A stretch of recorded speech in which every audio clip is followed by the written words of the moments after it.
जब राम वनवास की तरफ जाने लगे ना, तो कौशल्या ने उनसे कहा था कि तू राजपाट छोड़ करके जा रहा है, प्रजा तेरे साथ है, तू क्यों नहीं विद्रोह कर देता है, तुझे राज मिल जाएगा। राम ने कहा कि नहीं, मैं तो अपने कर्तव्य का पालन करूंगा। ये मेरा कुछ है ही नहीं है मां, ये मेरा कुछ भी नहीं है। ये जो राज है, ये जमीन है, ये पाठ है, ये इतने सेना है, इतने लोग हैं, ये मेरा इसमें कुछ नहीं है।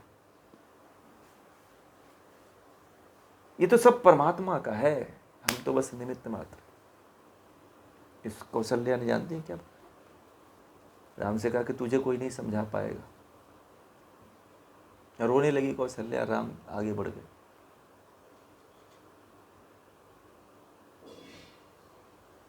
इसलिए जीवन में कभी थक जाइएगा ना आप लोग, कभी बहुत जीवन में बहुत आपका कीमती चीज खो जाए तो याद करना कभी।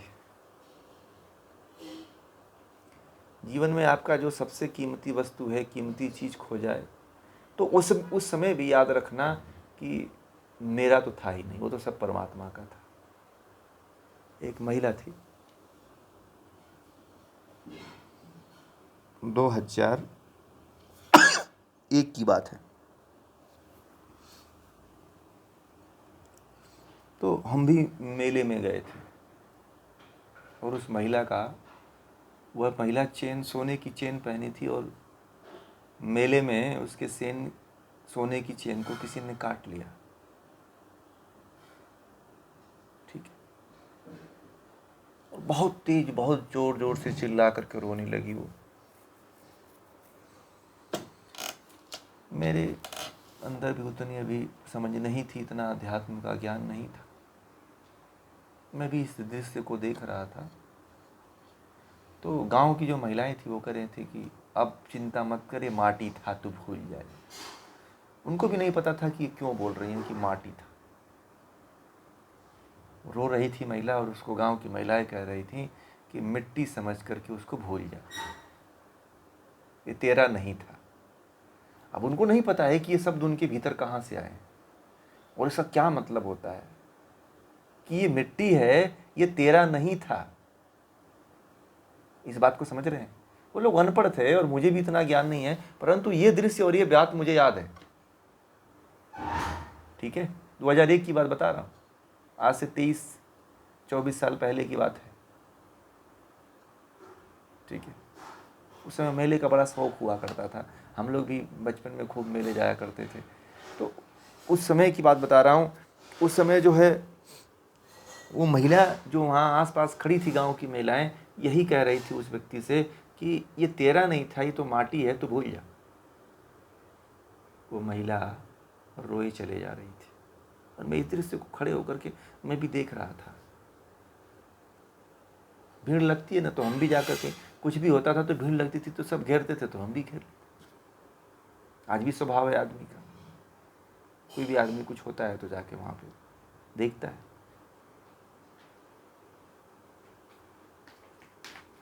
तो ये बात मुझे तब अब समझ में आती है कि वो महिला जो बातें कह रही थी शायद उनको पता नहीं था, वो लोग सब अनपढ़ थे, कोई पढ़ी लिखी नहीं थी महिलाएं।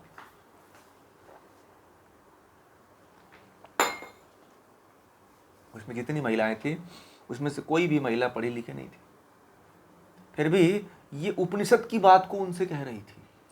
मुझे तब, जब मैंने इसका स्वाध्याय किया, तब मुझे पता चला कि वो गांव की महिलाएं जो पढ़ी लिखी नहीं थी वो उपनिषद की बात कर रही थी।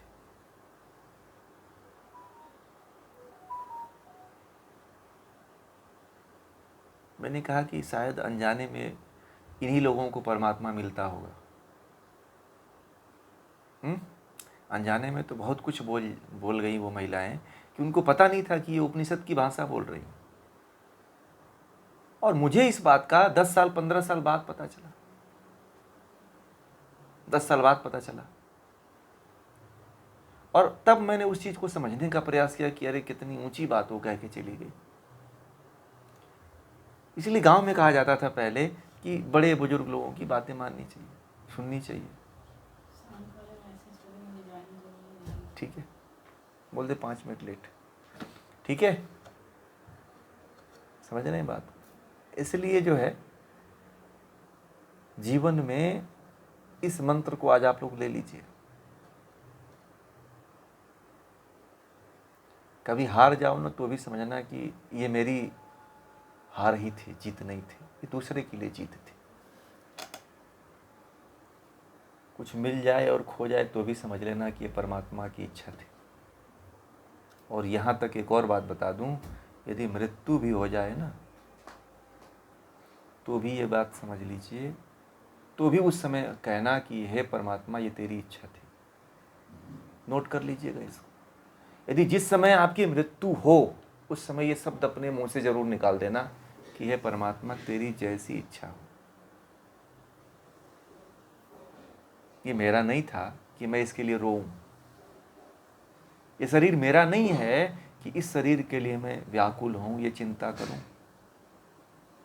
ये तो तुमने दिया था और तू ले रहा है, तो तेरी है तो तू ले रहा है, तो इसमें मेरा क्या अधिकार है क्या? बताइए। महर्षि दयानंद सरस्वती का जब प्राण निकल रहा था ना तो उन्होंने कहा कि हे परमात्मा तेरी जो इच्छा हो वो मुझे स्वीकार है।